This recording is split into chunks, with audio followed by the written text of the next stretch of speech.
Hey everyone, welcome back. It's time for another deep dive. Today we're tackling a book that really pushes us to rethink how we understand racism. Understanding Racism Beyond Black and White by Connie Riker. It's a powerful read. It is. And Riker doesn't pull any punches. She comes right out with this statistic that just blew me away. 63% of black people in the U.S. experience microaggressions daily. It just hits you right between the eyes, and it really sets the stage for the whole book. It makes you realize how pervasive these microaggressions are, how they're woven into the fabric of everyday life for so many people. Exactly. Excellent. It's not just about those overt acts of racism that make headlines.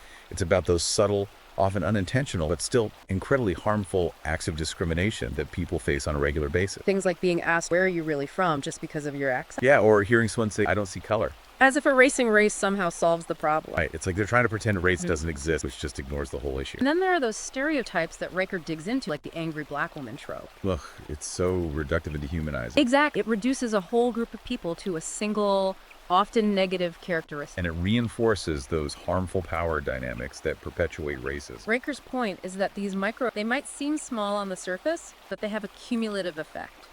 They wear people down, contribute to a sense of not belonging, and really reinforce those systems of oppression. It's like death by 1,000 paper cuts. Yeah. And this is where that whole beyond black and white perspective becomes so crucial. Right, because it's not just about black and white. It's about understanding how racism impacts different racial groups in different ways. And to really grasp the complexity, we need to look at the historical context, particularly the lasting impact of colonialism, which Riker dives into in the book. He actually shares this anecdote about a seminar on dismantling systemic racism, where a group of white people walked out when the conversation turned to colonialism. Wow, that's really telling. It is. It shows how resistant some people are to even acknowledging the historical roots of racism. Like they want to pretend it's all in the past. But the legacies of colonialism are still very much present, shaping racial dynamics today. Things like exploitation, dispossession, the very creation of racial hierarchies. Those are all rooted in colonial, and they continue to impact us whether we realize it or not. Okay, so we've got this historical baggage that we're all carrying around, but it's not just about history, right? We also need to think about how different forms of oppression intersect and overlap, which is where the concept of intersectionality comes in. Yes, and Riker explains that this term was coined by the brilliant black feminist scholar Kimberly Crenshaw. It's such a powerful concept. It recognizes that people don't experience oppression in isolation. It's not just about race or gender or class.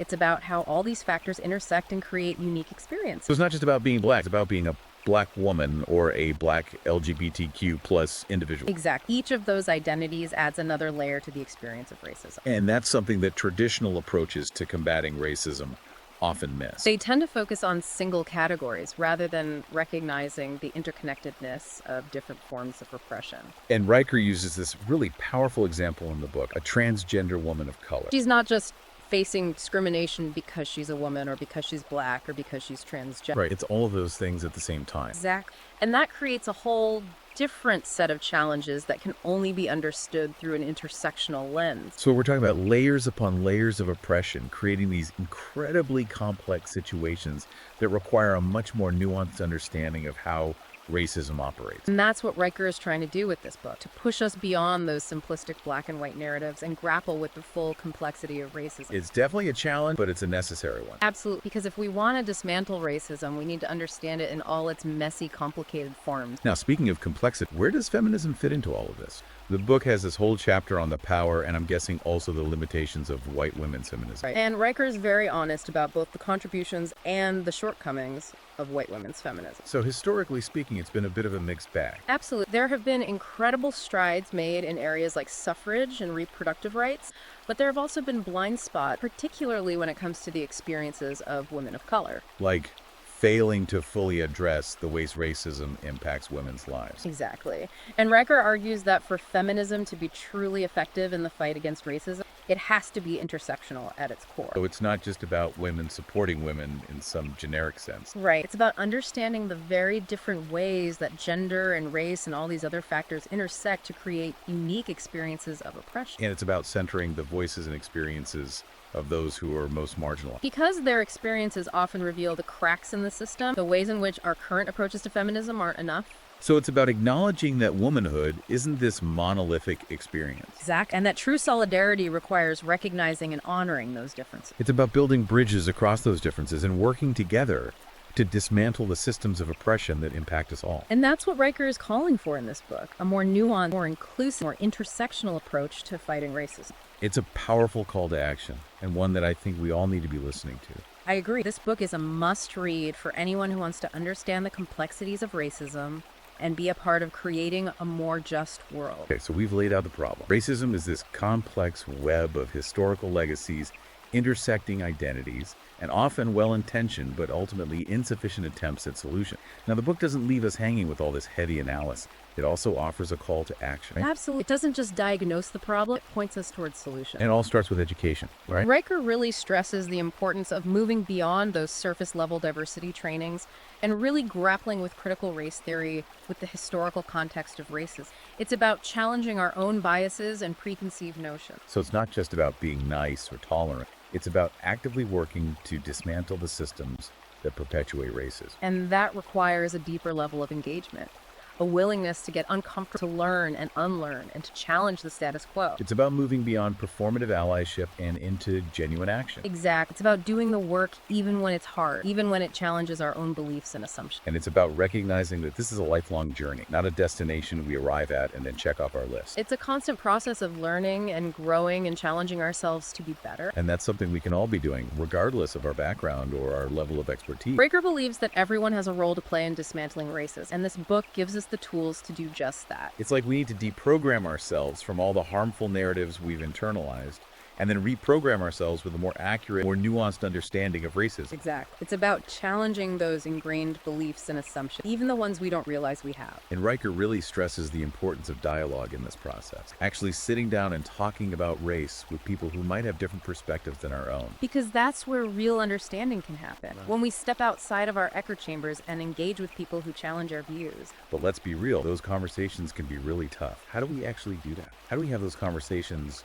without it turning into a shouting match or everyone getting defensive? It's definitely not easy. But Riker offers some really helpful guidance. She suggests approaching these conversations with compassion and a willingness to listen even when it's hard, even when the other person is saying things that make you uncomfortable. So it's not about trying to win an argument or prove the other person wrong. Right. It's about truly understanding where they're coming from, even if you don't agree with them. It's about finding common ground and building bridges instead of walls. And she actually gives a really great example in the book, a conversation between two women with totally different perspectives on race. And through active listening and empathy, they're actually able to connect and find some common ground. It's a really inspiring example. It shows that it's possible to have these difficult conversations in a way that's productive and even transformative. Okay, I'm definitely going to need to practice my active listening skills. Yeah. But even beyond those one-on-one conversations, Riker also talks about the importance of activism, right? How individual actions can contribute to broader social change. Yes, and she's very adamant about this. It's not enough to just understand the problem. We need to be actively working to dismantle it. So let's talk strategy. Yeah. What does that look like in the real world? Well, she talks about the power of protest, of course, raising our voices and making ourselves heard. But it's also about those everyday acts of resistance, like supporting organizations that are doing the work on the ground, showing up at the polls and voting for candidates who prioritize racial equity, and speaking out against racism whenever and wherever we see it. So it's not just about grand gestures. It's about those small, consistent actions that can add up to real change. Exactly. And she really emphasizes the importance of collective action. Systemic change doesn't happen in isolation. It takes a movement, a collective effort to challenge the status quo and demand justice. It's that whole power in numbers concept. Right, absolutely. Individual actions are important, but when we join forces and work together, that's when we can really shift the balance of power. And one of the things that really struck me in the book was the chapter on resisting white supremacy in the age of Donald Trump. Even though it was written a few years ago, it feels so incredibly relevant today. What were your takeaways from that chapter? Well, one thing that Riker really emphasizes is that the rise of Trump and the resurgence of white nationalism weren't just isolated events. They were symptoms of a much deeper, more insidious problem. This undercurrent of white supremacy that has always been present in American society, often lurking beneath the surface. So Trump was more like a symptom than the cause. He just brought those festering wounds to the surface. Exactly. And the book challenges us to look beyond those surface-level explanations, to recognize the systemic nature of white supremacy and how deeply it's woven into our institution, our policy, even our culture. It's like we've been trying to treat the symptoms without addressing the root cause. Right. And Riker argues that we can't truly dismantle racism until we confront white supremacy head on. And that means acknowledge presence in our society and actively working to dismantle the systems that perpetuate it. It's a tall order, but it's one that we can't afford to ignore. Absolutely. The stakes are too high. We need to be having these conversations and taking action to create a more just and equitable world. Now let's shift gears a bit. Riker also dedicates a chapter to combating racism in the workplace, a space where these issues often play out in very concrete ways. What were some of her key insights there? Well, she really hammers home the point that we need to move beyond those superficial diversity trainings and tackle the systemic issues that allow racism to thrive in the workplace. Okay, I'm all for dismantling systems. What does that look like in practice? Well, she talks about the importance of having crystal clear policies and procedures for addressing discrimination, making sure there's genuine diversity at every level of leadership, not just filling a quota at the bottom rung, and creating a workplace culture where everyone feels valued, respected, and heard. So it's not just about optics. It's about creating a space where people of color can not only exist, but truly thrive. Exactly. It's about dismantling those subtle barriers to advancement and creating opportunities for everyone to succeed. And that means confronting those often unspoken biases and assumptions that can lead to discrimination, even when it's not intentional. I think a lot of people operate under the assumption that if they're not deliberately racist, they're not part of the problem. But Riker pushes back on that, doesn't she? Absolutely. The book makes it clear that racism often operates on a subconscious level, embedded in the very structures and cultures of our workplaces, even if individuals aren't consciously aware of it. It's like that saying, the fish doesn't see the water. We're so immersed in these systems that we don't even realize how they're shaping our perceptions and actions. Exactly. And that's why it's so crucial to be willing to examine those unspoken assumptions and challenge the status quo. And that's where the need for allies becomes even more critical, right? People who are willing to leverage their privilege to challenge racism and support those who are marginalized. Yes, Riker dedicates an entire chapter to the importance of allies in the fight against racism. What were some of the key takeaways from that chapter? What does effective allyship look like? Well, she emphasizes that being an ally isn't about swooping in as a savior or centering yourself in the narrative. It's about listening to and amplifying the voices of those most affected by racism. It's about using your privilege to call out racism wherever you see it, even when it's uncomfortable, even when it means rocking the boat. So it's about stepping back, letting go of that need to be the hero, and creating space for those with lived experience to lead the way. Precisely. And it's about being willing to educate yourself, to engage in those uncomfortable conversations, to stumble and make mistakes and learn from them. It's about recognizing that allyship is a journey, not a destination. It's about constant growth and evolution. Exactly. It's about showing up consistently and doing the work even when it's hard, even when it's not glamorous. I really appreciate how Riker connects this broad analysis of racism to the specific experiences of immigrants of color, a group that's often overlooked or lumped into other categories. What stood out to you in that part of the book? What I find fascinating is how Riker highlights the unique challenges faced by immigrants of color who experience both racism and xenophobia, often simultaneously. It's like a double dose of discrimination. So they're facing discrimination based on their race and their perceived foreignness. It's a constant battle on multiple fronts. Exactly. And the book delves into how this double marginalization can impact their lives in profound ways, from job opportunities to access to healthcare to their very sense of belonging in this country. It's like they're constantly being told they don't belong no matter how hard they try to assimilate or prove their worth. Exactly. And it often goes unnoticed because people tend to focus on either immigration or race, not recognizing how intertwined those issues can be for many individuals. It's about seeing the full picture, the whole human being, not just the labels we place on them. Now, Riker also dedicates a significant portion of the book to discussing the importance of defending the rights of Indigenous people. Absolutely. Riker argues that true racial justice requires acknowledging the historical and ongoing injustices faced by Indigenous communities, from the theft of their land and the erasure of their cultures, to the systemic discrimination that continues to plague them today. It's a reminder that racism isn't just a black and white issue. It impacts diverse groups in different ways, and Indigenous peoples have been marginalized and oppressed since the very beginning of this nation's history. Exactly. It's about expanding our understanding of racism and recognizing the unique ways it manifests in different communities. Yeah, it's about understanding the interconnectedness of it all, how racism impacts different groups in different ways, but it's all part of the same system of oppression. But you know what I appreciate about Riker's book is that she doesn't just leave us with a laundry list of problems. She actually gives us tools to dismantle those systems. Right. It's a call to action. Exactly. It's like she's saying, okay, here's the problem. Now let's roll up our sleeves and figure out how to fix it. Yeah. And one of those powerful tools she talks about is education. Education is key. It's about challenging those ingrained beliefs and assumptions we all have, learning about the history and systemic nature of racism, and developing the tools and strategies to actually dismantle it.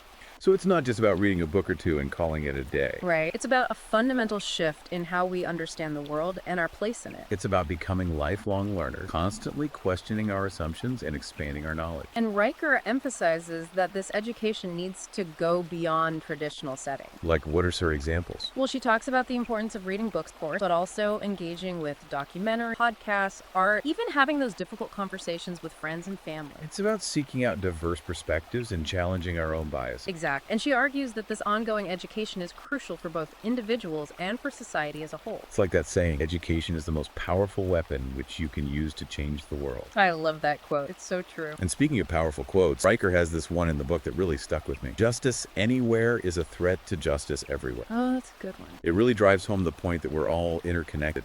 Fighting for racial justice isn't just about helping those people over there. It's about creating a more just world for everyone. Exactly, because injustice anywhere undermines justice everywhere. It's like a ripple effect. So as we wrap up this deep dive into understanding racism beyond black and white, what's the one key takeaway you hope listeners will walk away with? Well, I think the most important thing is that understanding racism beyond those simplistic black and white narratives isn't just an intellectual exercise. It's a call to action, a challenge to examine our own beliefs, confront uncomfortable truths, and actively work towards dismantling racism in all its forms. It's about moving from passive awareness to active engagement. I couldn't agree more. And I think Riker would say that this work begins with each of us. It's about asking ourselves, what small step can I take today to contribute to a more just world? Maybe it's having that tough conversation with a family member, donating to an organization working for racial justice, or simply continuing to educate yourself about these issues. Every action, no matter how small, ripples outward and creates change. Absolutely. So don't underestimate the power of your own action. And if you're ready to dive deeper, I highly recommend checking out Connie Riker's book, Understanding Racism Beyond Black and White. It's available on Amazon Kindle and Google Play Books. It's a must-read for anyone who wants to understand the complexities of racism and be a part of creating a more just and equitable world. I think it's safe to say that this book has been a game changer for both of us. Absolutely. It's definitely challenged us to think differently about these issues, and we hope it's done the same for you. Thanks for joining us on this deep dive, everyone. Until next time, keep learning, keep questioning, and keep fighting for a better world.